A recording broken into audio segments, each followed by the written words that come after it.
കുറേ ദിവസമായി റെസിപ്പികളൊക്കെ അപ്ലോഡ് ചെയ്തിട്ട്. അപ്പോൾ ഇന്നത്തെ സ്പെഷ്യൽ എന്ന് വെച്ച് കഴിഞ്ഞാൽ നമ്മുടെ കണ്ണൂർക്കാരുടെ സ്പെഷ്യലായിട്ടുള്ള കലത്തപ്പമാണ്. മുൻപൊരിക്കൽ ഞാൻ ഓൾറെഡി അപ്ലോഡ് ചെയ്തിട്ടുള്ളതാണ്, പക്ഷേ അത് കുക്കറിലാണ് ഉണ്ടാക്കിയിട്ടുള്ളത്. അല്പം വ്യത്യാസമുണ്ട്. അപ്പോൾ 1 കപ്പ് പച്ചരി കുതിർത്ത് എടുത്തിട്ടുണ്ട് കേട്ടോ. അത് നന്നായിട്ട് വാഷ് ചെയ്തതിന് ശേഷം മിക്സിയുടെ ചെറിയ ജാറിലെങ്കിൽ ചെറിയ ജാറിലിടുക. ഒരുപാടില്ലാത്ത കൊണ്ടിട്ട് അതാണ് ഞാൻ പറയുന്നത്, ചെറിയ ജാറിലെങ്കിൽ ചെറിയ ജാറിലിടാൻ പറയുന്നത്.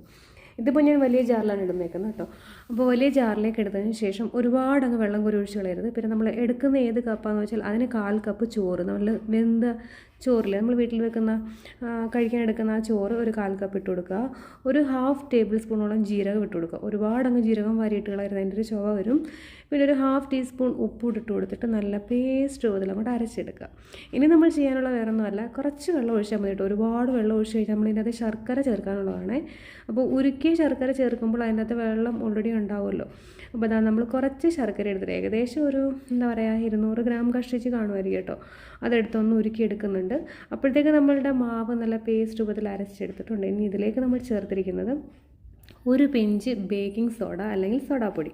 ഓക്കെ, അപ്പോൾ ബേക്കിംഗ് സോഡ ചേർത്തേ പറ്റുള്ളൂ കേട്ടോ. ചേർക്കാതെ നമുക്കിത് ഉണ്ടാക്കാൻ പറ്റില്ല.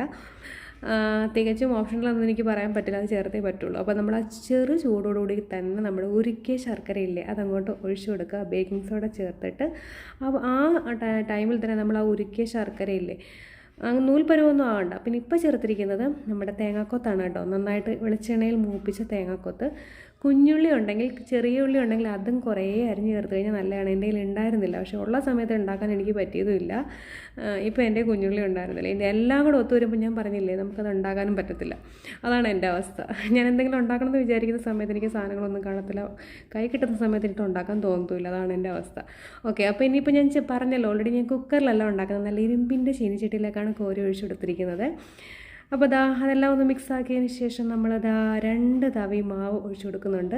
ഇനിയും കുറഞ്ഞ തീയിൽ, ഏറ്റവും കുറഞ്ഞ തീയിലിട്ട് ഒന്ന് കുക്ക് ചെയ്തെടുത്തിട്ടുണ്ട്. നമ്മൾ കലത്തപ്പം ഇവിടെ റെഡി ആയിട്ടുണ്ട് കേട്ടോ. സെയിം സംഭവം ഇത് നമ്മൾ കുക്കറിലേക്ക് ഇട്ട് കഴിഞ്ഞാൽ നല്ലതായിട്ട് കിട്ടും, നല്ല പെർഫെക്റ്റ് ആയിട്ട് കിട്ടും. പക്ഷേ ഒന്ന് വെറൈറ്റി ആവട്ടെ എന്ന് വിചാരിച്ചു കേട്ടോ. എപ്പോഴും നമ്മൾ കുക്കറിലൊക്കെ അല്ലേ ഉണ്ടാക്കുന്നത്, ഒരു വെറൈറ്റി ആയിട്ടുള്ളൊരു കലത്തപ്പം ആയിക്കോട്ടെ.